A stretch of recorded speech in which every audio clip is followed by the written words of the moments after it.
Today is the 1st of May 2008. I have the opportunity or privilege of interviewing Maurice Underwood, who was a member of the 2nd 10th Field Regiment, which fought gallantly in Singapore, and later he went to the Burma-Thailand Railway as a member of D Force.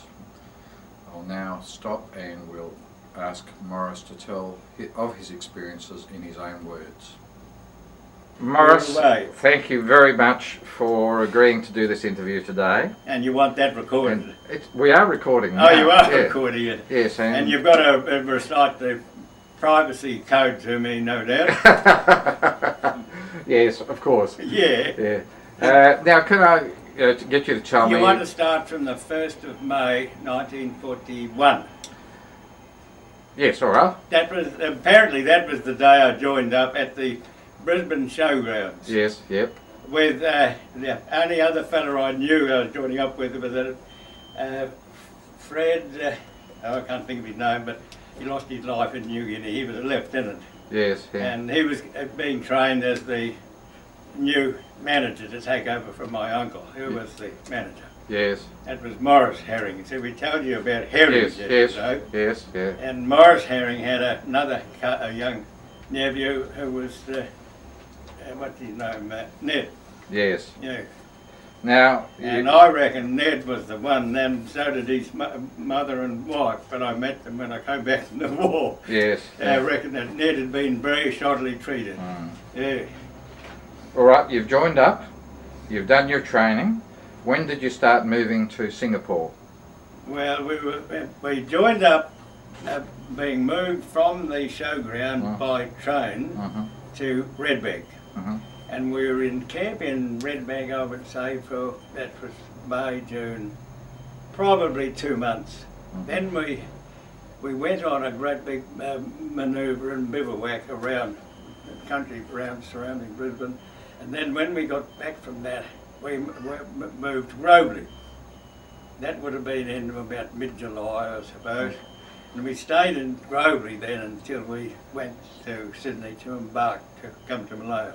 Now, you had been allocated to the 2nd 10th Field Regiment? Oh yes, I was in 2nd 10th reinforcements. And when you were... All the two officers we had were with us at Robley. We mightn't have been with us in Redbank, but when we were in Robley, we were 2nd 10th, and we had the two officers who were going to take the two, about 20 I think in each draft, and they were the same ones that belonged to the 2nd 10th. So, you said you went down to Sydney. What vessel did you board? What? The vessel? Boat? Yeah. Was the, well now, I'm going to pronounce it the Sabayak, but it was known as the Sibberjack to most of the troops. Yes. And it was a Dutch ship, and the one, our big complaint about, I was a mess orderly on board that vessel, and the big complaint was that all the butter and everything, all the dairy products were rancid, and they were shockingly rancid too. The Dutch never apparently cleaned out their refrigerators. And you know, that put us off straight away, being a Dutch ship. We sort of formed a dislike for the Dutch, which followed well after the war with the caste Japanese Dutch. The stacks of them. And the crew of the Sibberjack, of course, were all Indonesians. Yes. So, what month did you arrive in Singapore? What month? What date or? Oh goodness me, I can't. See, we were in a convoy of 4 ships. Yes. The Sibberjack or the Sabayak was the only one to go to Singapore. The other 3, one was the Aquitania, a 42,000 tonner. And the other 2 were the Johan van Olden Bonneveld, which was a nice long name, and it had a sister ship, the Marnix, 6 letters. Yeah. And they were all painted black. Yes. And the Aquitania was grey with, I think, you know, a bit of, what do you call it? Camouflage or camouflaging stuff on it, whereas the other 2 were just black. Yes. And I don't know what ours was. Yes. We never saw the other stuff. No. But those 3, then going across the Gulf, you know, south of South Australia. The Australian Bight.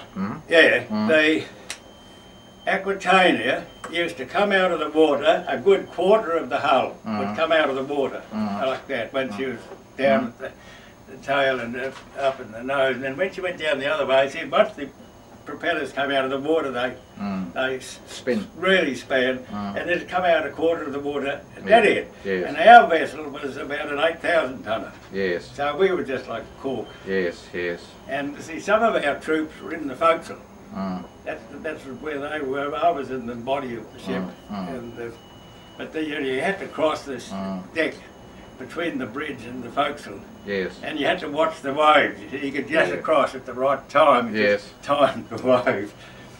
So now we were trying to work out what date you arrived in Singapore. I must also mention there that when we left Fremantle, going across the Indian Ocean, the sea was like a sheet of glass. It didn't have one ripple in it. It was just like a sheet of glass. And you could see right down through it, like looking through clear water. Yes. And it was really surprising there. We had a good leave at Fremantle to Perth. And now when did we arrive there? I can't really recall the actual date. Was it still in 1941? Oh yeah, still in 41. Yeah. Oh, it'd be about October, probably early October. Yes. We probably left September, and it was early October by the time we got there. So as you were a reinforcement... Yeah, then I was a reinforcement. Where did you catch up with the I was then taken to a place called GBD. Yes. General Base Depot. Yes. And that was at Tamuang, which was just probably 5 to 10 kilometres inland from Johor Bahru. Yes. Yeah. Just up above it. Yep. And the road that went up to Mersing, the junction was not in that area there. And we were there, I can't remember now, but probably a couple of weeks. Yes. And then we were taken, I think a 2nd 10th truck came down and picked up. It wasn't just me, I mean there'd be half a dozen of us probably. Yes. Yeah. And I joined the actual unit at the Quarry I mentioned there. Yes. That was at the Quarry, and we were in tents.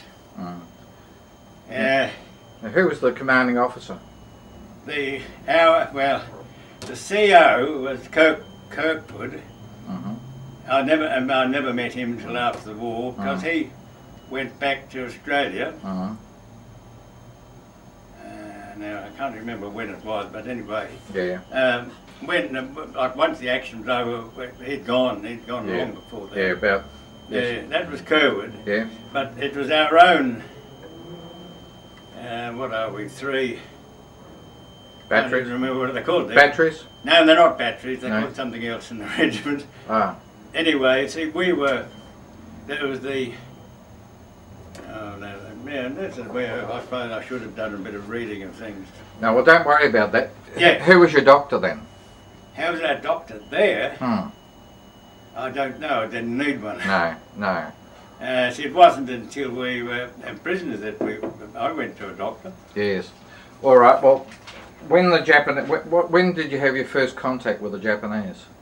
First contact with the Japanese would have been Jap Air Force flying over us, and we were in a rubber plantation at the back of this quarry, and they couldn't see a thing. You could see up quite clearly, but they couldn't see you. You were wonderful cover in a rubber plantation. Yes. And they were so close you could see the Japs' face and everything, you know. Really? They were just over the trees.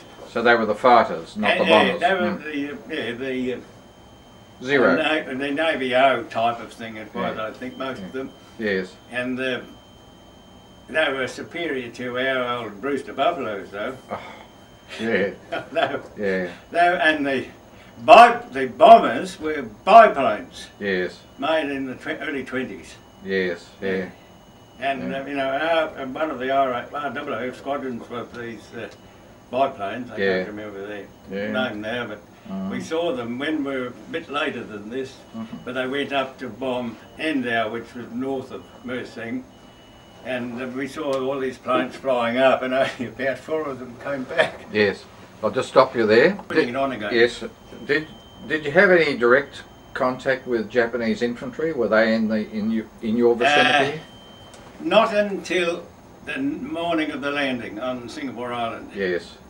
And they were just behind the 18th or 19th or 20th battalions that we were defending. Yes, yeah. And they started coming through and they said, look, you hurry up because they're just behind us. Yes. And then they were all clambering all over our tractor and we carted them out, you see. Yes, yeah. And we started firing at about 3 o'clock in the morning till about 7, I suppose. And one of the big problems in Malaya was, particularly as it was wet by then, and in a rubber plantation, you could get your wheel spinning behind a rubber tree root, and you couldn't move. Yes. And of course this made you a little bit agitated when you knew that the Japs were almost on your heels. Yes, yes. But I mean, those are the sort of things Yeah. that we were confronted with. Yes. Yeah. Do you have any recollection of when you passed over the causeway and when you were coming back on? Oh my word, yes, because it was late at night. Yes. And the famous Colonel Stewart of the Argyle and Southern Highlanders was there. On the northern bank of the strait. Yep. And he was the one that made the statement that this was a moment of history. Yes. And you've heard of it, you know, about him, do you? Yes. Well, we saw a lot of the Argyles as prisoners. Yes. We saw a few of them. They came over. I think they reckoned they were the last over, and probably he and his car were the last over. Yeah. But I think the 2nd 10th Field Regiment was the last large body that went over. But I mean, I could be wrong. And we've just covered that the Argyles were coming across the causeway. And where was your unit deployed then? We moved immediately to Kranji, which is now a lake. It's a water. They've bridged the bottom of the valley with the dam where the causeway is, and they've made a freshwater dam of it. Yeah. And nothing had been prepared whatsoever, as you know. That was the big complaint, that we had to start doing everything. Yes, yeah. And one of the big problems there was that as soon as you stuck a shovel into the ground, water would ooze out of it, and you couldn't do anything. Yes, It was practically impossible to build anything.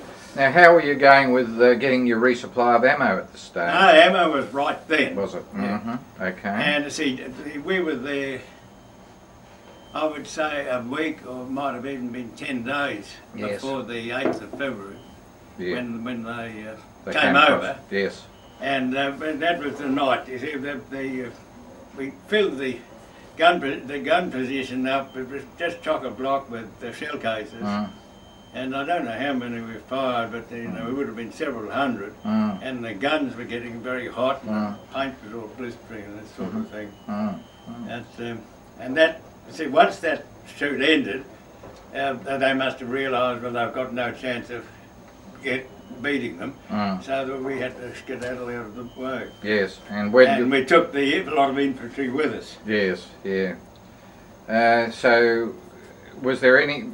Did you have much activity between then and the 15th? Oh, aerial activity. Continuous. And what about? And also heavy guns. Yes. Our own, what were they? 16-inch naval guns that. You know, the big battery on the island. Chinese are now trying to restore.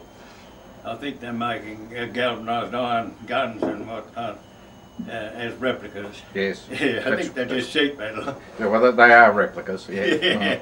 I think that's what they are. The last time I was over there, they'd just discovered that all this, you know, the underground positions and there, and they were going to really make a tourist thing of it. Yes. So, can we go forward to the 15th of February when peace was? Let's go back a little bit, I think, to Please. when we were still at, when we moved from this Dale Estate. We then moved to a quarry on top of a hill at Jimalawang, which was a road junction. And that shoot there, I don't know how many we fired, but we killed about 2,000 Japs from what we heard later.